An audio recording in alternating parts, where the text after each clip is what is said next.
الاتاري هذا كان شيء ثوري بتاريخها. تخيلوا عام 86 يوم جاني الوالد الله يرحمه وقال لي تفضل اتاري. بالنسبه لي العيون كذا صارت كانه انت اللي قاعد تشوف الفيديو او انت اللي قاعد تشوف الفيديو، واحد جاي الحين في هاللحظه اعطاكم ايفون اكس. ايش يصير فيكم؟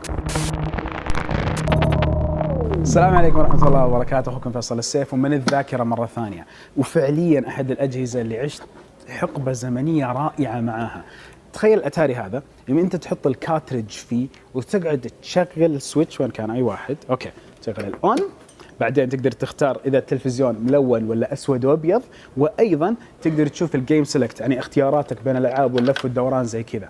تقدر تلعب اللعبة. طبعا اللعبة وين ما هي موجودة في الجهاز، اللعبة تقدر بكل بساطة تحطها يعني اكسبر ناسي معليش 30 سنه ناسي. فتحط الكرت زي كذا وتلاقي الكارتريج هذا موجود 8 بت 16 بت ولا شيء. المنافذ اللي موجوده عندك ورا بتعطيك اليدين، واليدين بالسلك لازم، وايضا بتعطيك اللي هي الديفيكولتي صعوبه اللعبه. من هنا تختار صعوبه اللعبه، تختارها صعبه ولا سهله. وصعوبه اللعبه لكل واحد من اللاعبين لما تختارها ما هي حتفرق معاك الا كم مره تموت احيانا، واللعبه يعطوك اعاده حياه في نفس اللعبه، بالاضافه الى سرعه رتم اللعبه وكيف يعيدوا لك اياها وكم شرير يحطوا لك في نفس المرحله. وعندكم الزر الاخير اللي موجود اللي هو القناه شانل، على اساس انه من نفس الشانل على اليو اتش اف في التلفزيون تقدر تضبط اموركم.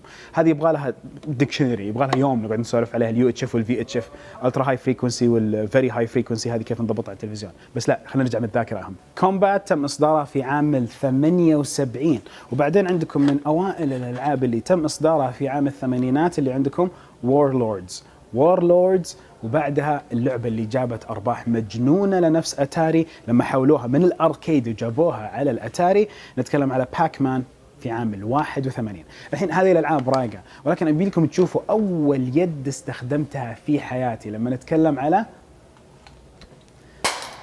واحدة منهم الظاهر انكسرت. نروح على بونج، لعبة بونج. تخيلوا شوف لحظة، طبعا السلك واحد يعطي لاعبين، فلعبة بونج عبارة عن يمين يسار أو فوق تحت، وبعدين الزر هنا على أساس الاختيار. تخيلوا أنا وأخوي قاعدين نلعب بالطريقة هذه، كل واحد زي كذا. بعدين طوروها هذه، حطوا كم لعبة تنس تستخدم نفس اليد السهلة المفروض زي كذا.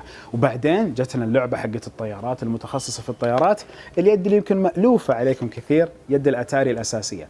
تخيلوا زر واحد للحركة، بدل ما صار يمين يسار لا، صار عندك في كل الاتجاهات. هذه كنت أفككها وأركبها وأنا صغير، يمكن عمري 8 سنوات. كانت تخرب عندي الربلة ذي المطاطة ذي، وبعضكم ممكن يقول يا الله إيه الربلة ذي المطاطة كانت تخرب، فكنت أحاول أفكها وأبدلها أو أحاول أركب اليد وأسوي ألاينمنت صحيح بين الأزرار اللي موجودة فوق والزوايا حقتها، لأنه ما في زر خاص يعطيك فوق زاوية أبدا، في واحدة فوق واحدة يمين، اثنين لان ضغطوا سوا بتعطيك زاوية.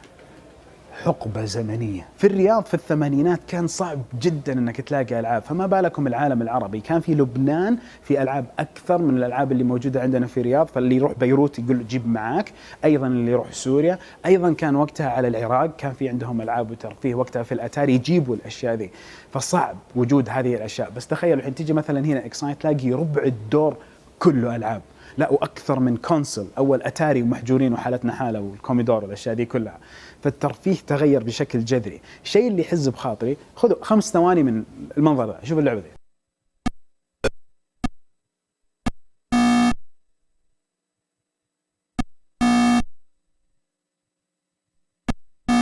تخيل تقعد تلعب هذه اللعبة 2 3 والحين تشغل لك ألعاب من الجديدة، توم رايدر الجرافيكس فيها صارت مجنون من أول نسخة للحين، وما تعجبك، تقول طفشت. من جدك طفشت؟ أنا إيش كنت أقول أنا؟ نهاية الفيديو، كل فيديو يعطيهم العافية اكسايتر اللي خلونا نصور عندهم هنا، ما شاء الله مجموعة متنوعة جدا جميلة. سبحانك اللهم وبحمدك أشهد أن لا إله إلا أنت أستغفرك وأتوب إليك. ومع الذاكرة هذه السنة تعطونا اللايك بعد إذنكم، وأيضا في التعليقات ضبطوا بعض اللي يقترح أجهزة واللي يعطي لايكات على الأجهزة. وفي انتظاركم والحلقة القادمة إن شاء الله من الذاكرة.